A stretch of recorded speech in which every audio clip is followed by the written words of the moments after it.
2 decades ago, doctors in Louisville made history, completing the first ever successful hand transplant. It was a 14-hour surgery and would have been considered a great success had that hand's new owner used it for 5 years. But 23 years later, it is still working. Tonight, the WHAS 11 Vault takes us back to the beginning of a medical marvel.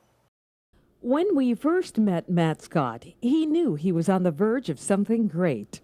It's a medical frontier that I understand has some danger in it, but every frontier does. And when you get to it, somebody's got to be the one to take the step. So why not me? WHAS 11 medical reporter Gene West met Matthew Scott in his hometown up in New Jersey. Scott lost his hand in 1985 in a fireworks accident and was wearing a prosthetic hand. 11 days later, on January 25th, 1999, he would make history as the world's first successful hand transplant recipient. Right now I can just, open and close that prosthesis, and that's all I can do. When I get this transplant, I'll get a wrist that'll be able to flex. Scott's surgery lasted 14 and a half hours. Doctors from U of L, Jewish Hospital, and Kleinert Coots Hand Care Center propelled Louisville into world-renowned recognition. Less than a week after the procedure, Scott was on his feet and in good spirits. Our reporters caught up with him at the hospital. Amazingly well. Far better than I thought I ever would after such a surgery. But feeling energetic, feeling very upbeat about the progress of the graft. At the time of his surgery, the doctors told him it would be amazing if he got even 5 years of use with that transplanted hand.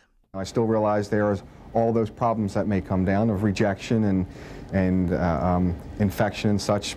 But as it stands right now, I am feeling so good about it, and it's looking so good, and it's responding so well. Matt's positivity was infectious. Doctors say that's one of the reasons he was selected for the experimental surgery. We were able to make an excellent selection, and someone who is socially and psychiatrically prepared for the very rough course that he's going to go through over the next year as he progresses with the hand transplant. The procedure marked the beginning of a new era in transplant surgery. That wrist is there, and I'm able to open doors and manipulate things and glasses, all those things that I wasn't able to do before. That wrist is one of the greatest things I've gotten. Multiple hand transplants have been completed around the world since the historic first right here in Louisville. I'm thinking that 5 years ago I didn't know if I would ever be at this point, and now that I'm here, I can't wait to get to 10. Matthew Scott's procedure is remarkable for multiple reasons. Namely, more than 2 decades later, his transplanted hand is still functioning. He returns to Louisville every year for studies and testing. Scott says he is still amazed at what he can accomplish. He also said he's sad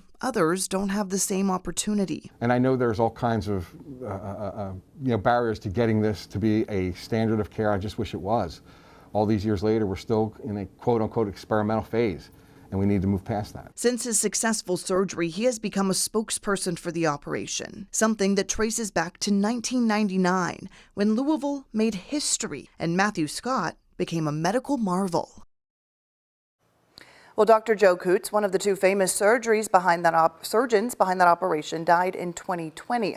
He was credited with putting Louisville on the map for transplant surgeries. Well, if you like these Vault stories, you can see more right now on WHAS11.com or check out our YouTube page.